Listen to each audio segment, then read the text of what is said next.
Everyone. It's great to see you. Great to be joining you in a live meet my familiar. We've got a really special guest today. There's Dodie. Hi. Um, I'm just gonna bring you on, and then I'll do your bio and talk about your amazing book. Also, oh my gosh. So let me bring you in here. Hold on. Um, let's see. Oh, you got to. I think you have to request from me. Dodie, there we go. Okay, got it. Empire? Is that why I can't invite you in? I don't know. I'm supposed to invite you in. All right. So our oh, there she is. Hello, Hi, Dodie. Hi, how are I'm good. you?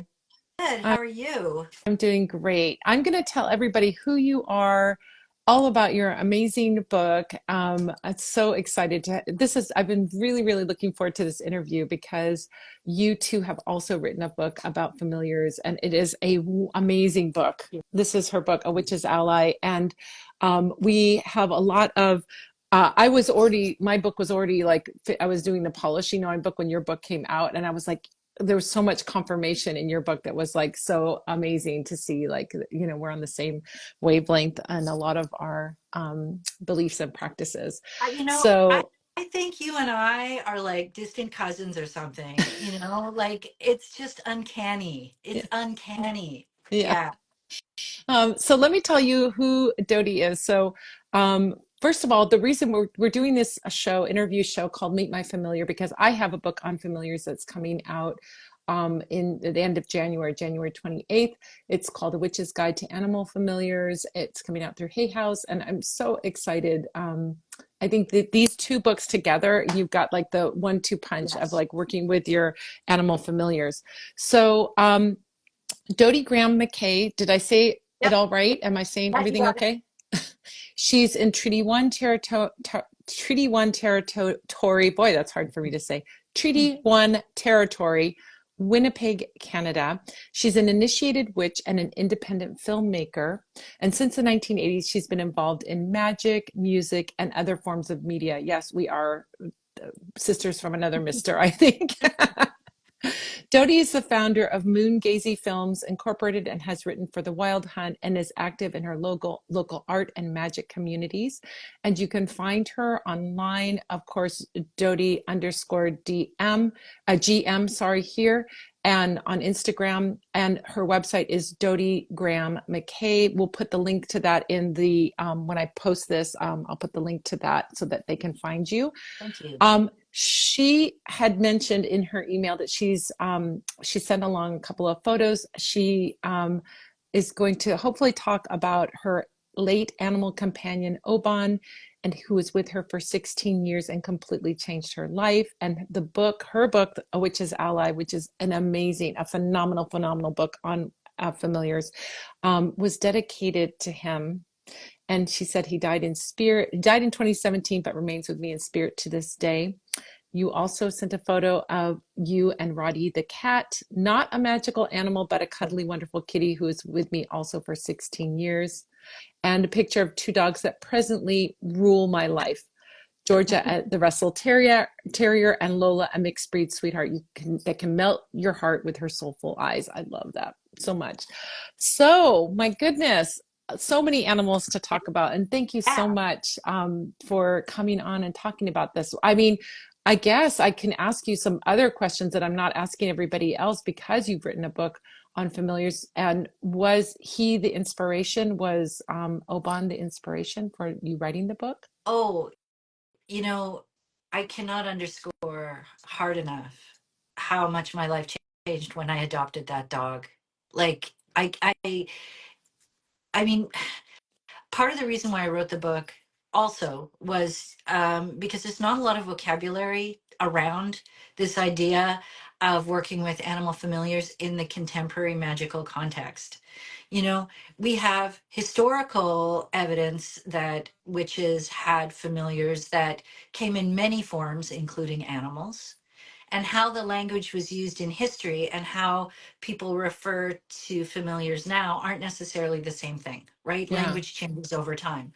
And as a witch, I find it really effective to have a very precise vocabulary because, oh, come on, how many times has a spell gone awry because you didn't verbalize properly, you know?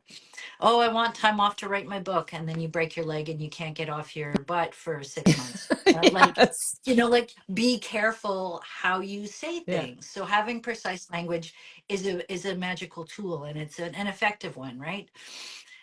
So that was a big motivator for writing the book. And I wanted to be able to verbalize all the things that I learned in the 16 years that Obin and I were together. And even in I was so frustrated that I every time I tried to talk about him and the way he made me feel, it came off sounding kind of flaky and fluffy, you know?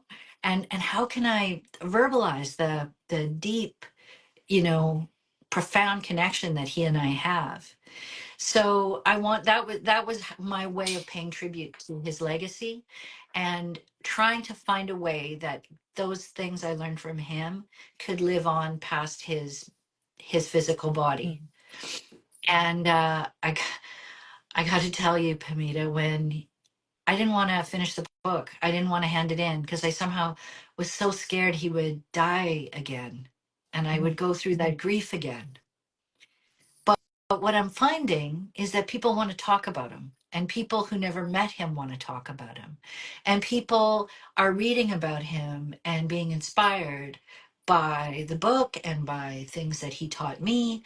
So his legacy is living on. And in a way, he's kind of ascended from being an animal companion, that is like a physical animal in the world. He's ascended to being an animal familiar now. He's in a different league that and that does my heart good. Like even telling you about this, I'm starting to well up, my lower lip is trembling because Yeah. I was so scared that he was gonna somehow leave me again when the project was finished, Oh. but no, he's just getting started. Yeah, that I can understand that because there is a fear that that his only job was to get you to write this book. I'm guessing that's what you're saying, that like once the book was done, his job was done. I don't know, it felt like another end of cycle, Yeah. Yeah. here's my manuscript. It felt like that, oh no, here we are at that place again where we were before, where I'm saying I'm letting go of something that we created together. Yeah. And I guess I forgot to trust that it's a spiral, right? It's going to start again, Yeah. right? It'll Yeah. take on a new incarnation and a new life. And boy, is it ever. Yeah, it's great. So beautiful. Oh my gosh. I really love that. I mean, that tenderness, of course, of that moment, but the realization and the awakening that maybe you were thinking in limited ways or fearful of the Yeah. limitation of that. That I mean, I always think, God, getting a book manuscript in, I'm happy to get it. I've never had that problem of being sad, but I haven't had that, when writing it, I haven't had, you were working so intimately with his spirit, and to have that intimacy, fear of that intimacy ending because you weren't working on the book, I can understand, Yeah, it yeah, but was, I stalled. I could have handed in it a bit sooner, but I was clinging, yeah, you know? yeah, And it was a big lesson in letting go is a healthy, natural yeah. process. A big, like massive cosmic clue by four clubbing me over the head. Stupid witch, don't you remember? This is a part of a natural cycle. Yeah. I feel like his spirit will work with you on many more projects to come, whether directly or indirectly. I mean, I'm sure of it. Absolutely. It's such a hard thing to lose an animal and to have them lose them in their physical form. You aren't losing them, but you're losing their physical form. And it can be so painful. And it can really shake our beliefs too, a lot of times. 100%. Yeah. Yeah.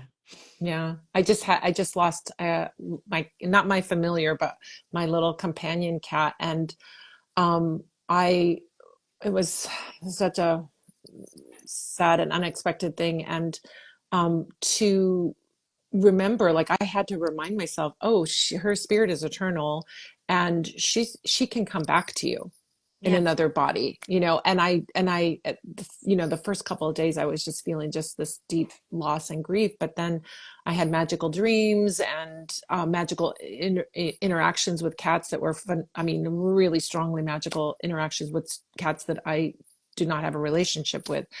And so I knew that that was a sign, like she's going to come back to me, you know. So yeah. Yeah. So, Yeah. but to get there is that place where we are, where our humanity and our, you know, our humanity comes in, where we're like, is this real, or am I making it up?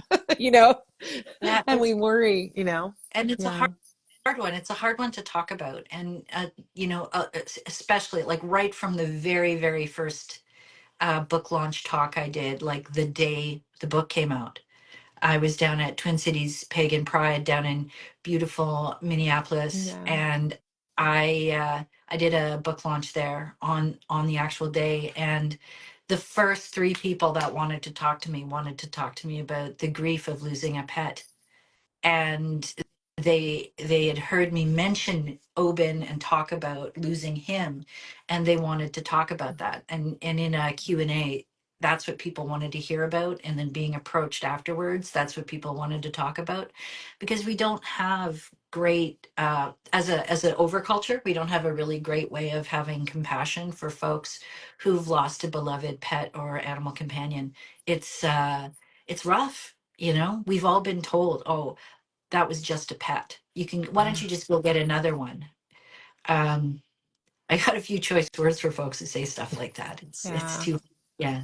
Well, then, you know, I think that just is a testimony to the deep connection of the witch and her familiar, or to their, even to animal companions. You know, a witch doesn't Yeah. have to, every animal is not necessarily your familiar, but you know No. that you have these deep meaningful relationships, which to me speaks to the um, you're getting closer to the center of magic when you have those, that open, interesting, cool, wild ride that a familiar will bring to your life, you know. So when Oban was alive and you were doing magic with him, do you have any stories about that that you want to share, or Oh, any of your other you know, animals too? I mean, it doesn't have to be about him, but yeah. well, Oban was really special about that, and he was really good at detecting spiritual energy or any kind of energy that might be raised in a witch's circle. He also really likes, my friends and the people I circle with. And, especially if there was a larger group over. And in my former house, I had a dining room that served as a temple space. And we'd all be standing in circle. And Oban would always sit in the circle opposite me. And sort of be my partner in crime in that circumstance. And if I stepped out of the circle to maybe sense the circle with incense or something, he would come around clockwise around the circle, take my spot, hold that spot, and then when I came back, he would go back to where he'd been sitting. I don't have many like human witches that I circle with who have such a precise sort of etiquette around that kind of stuff. It was pretty wild. I had a really heavy situation one Samhain at a cabin that my group sometimes goes to for Sabbats, and there was some freaky energy floating around, and it was Oban who brought it to our attention and pointed it out to us. It was pretty amazing. He was just that guy, and people who hadn't seen him do his thing in circle before would kind of be freaked out, like because he was doing stuff that some of the people didn't have the intuition to do, and to see that in action is kind of shocking. Yeah, And that's why I'm pretty clear with my definitions when I'm talking that an animal familiar and an animal companion and a pet are three different ways of describing our relationships with the animals that we cohabitate with. So, in life, he was a true companion because he really did sit in and participate. Um, he liked to sit really close beside me. when I would read tarot. And you know how dogs will like lean in and Yeah. put their back up against you, lean against you. He would do that, particularly if I was reading tarot. It was just something he really wanted to lean into, and in that protective way that dogs Yeah. do, you know.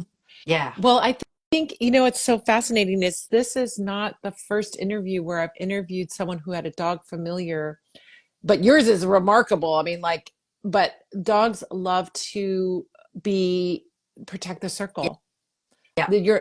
This is I've heard this story more than once that they are so attuned to energies and can provide such amazing protection from entities or any hungry spirits or anything else that's floating around out there.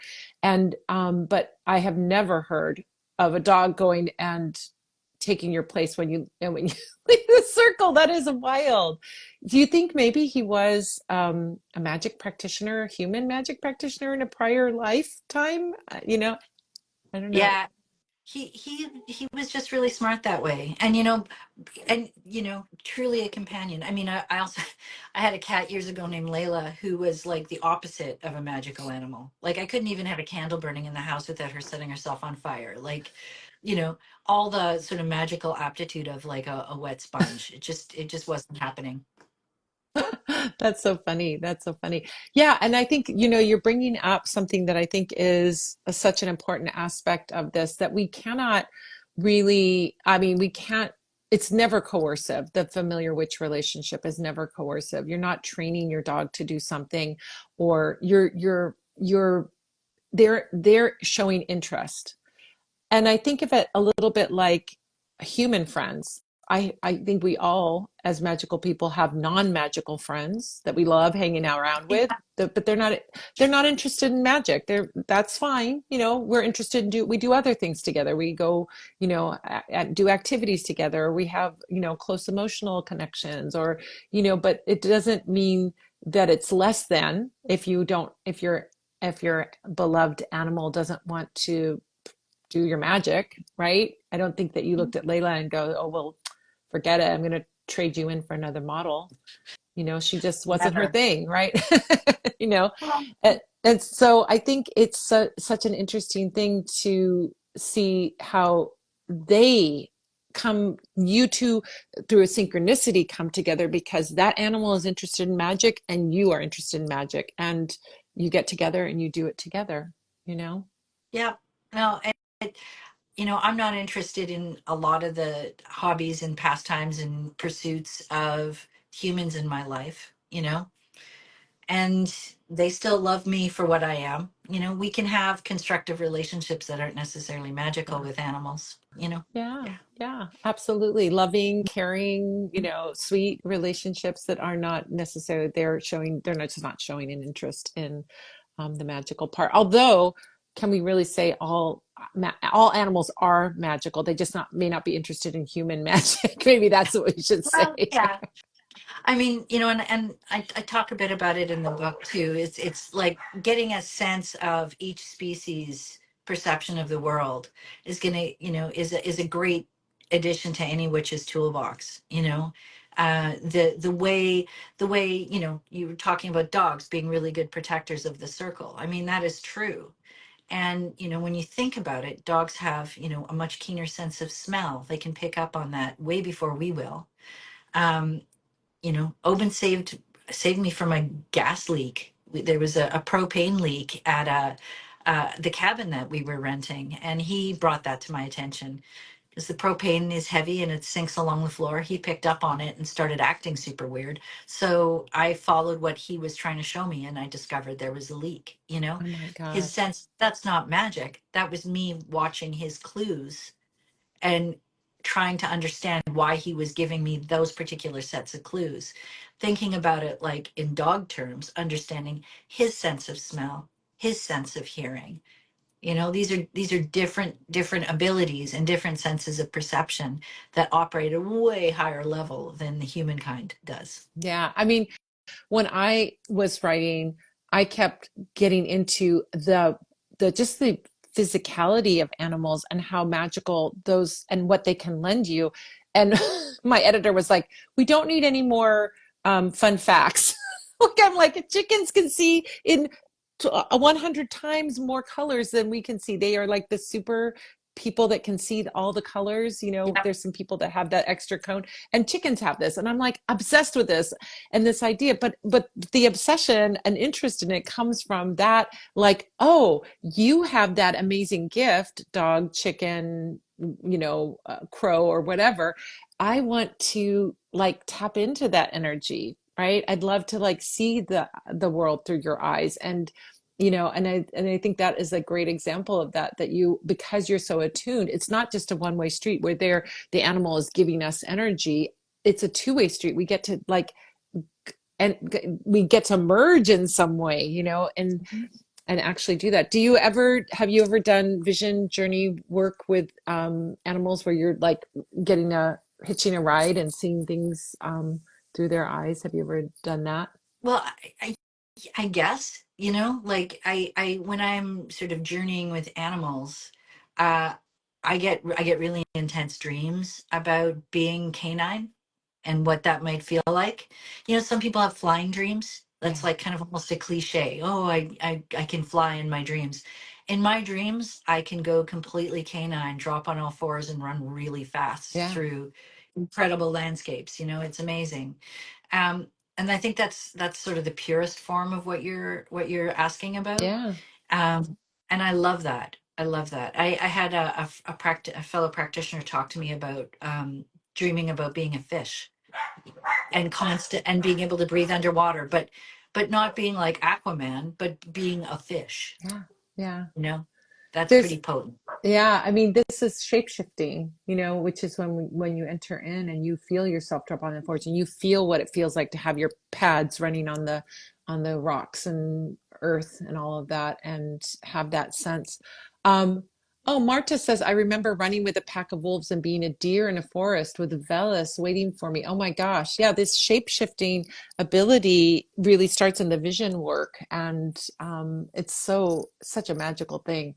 I can see, Dodie, how you could have that amazing ability to, and what it does also, and you probably, I think you would agree with this, it opens you up to understanding them. Yes. Once you are shapeshifted into a dog or a fish or whatever, you have a much richer understanding of their experience. And so it helps with the communication, all Well, kinds.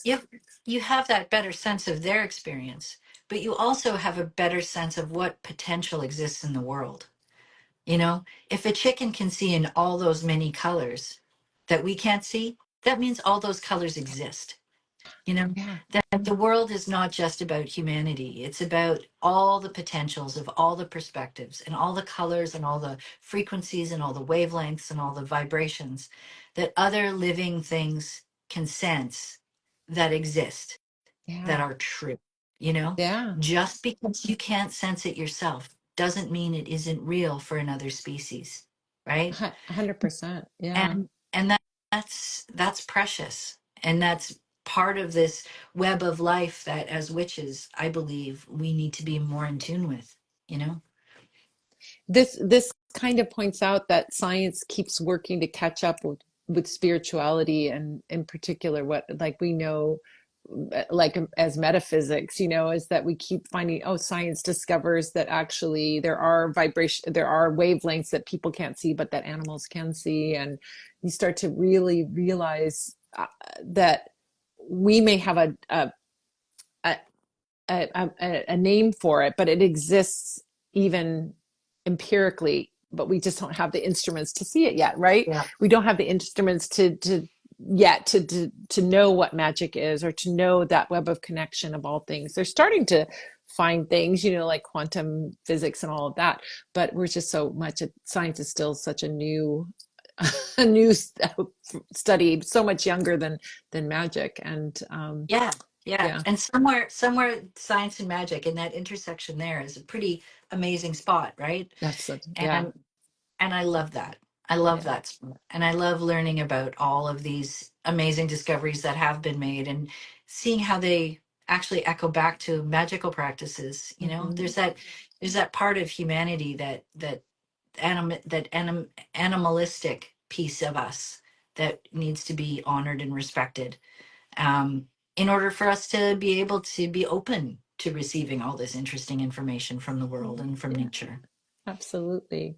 So when I have a particular question, when you were talking about Oban and him coming and leaning on you when you were doing a tarot reading, did you get what was that about? Was it did you feel like he just wanted to be around that energy? Was he lending you energy? Was there anything that you could pick up on or that was happening when that sort of thing would happen? Well, I mean, he wasn't a cuddly guy. He wasn't the kind of dog. He was not a lap dog. Like my two dogs now, they want to sleep in bed with me. One of them always wants to sit on my lap.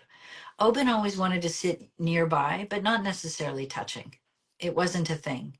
But I think he just enjoyed, if going to project my human interpretation on it, Yeah. I think he enjoyed that being touching that flow. And also because he would put his back to me and lean into me in that way that dogs do when they're being intimate with each other, like in a pack. Dogs will lean together.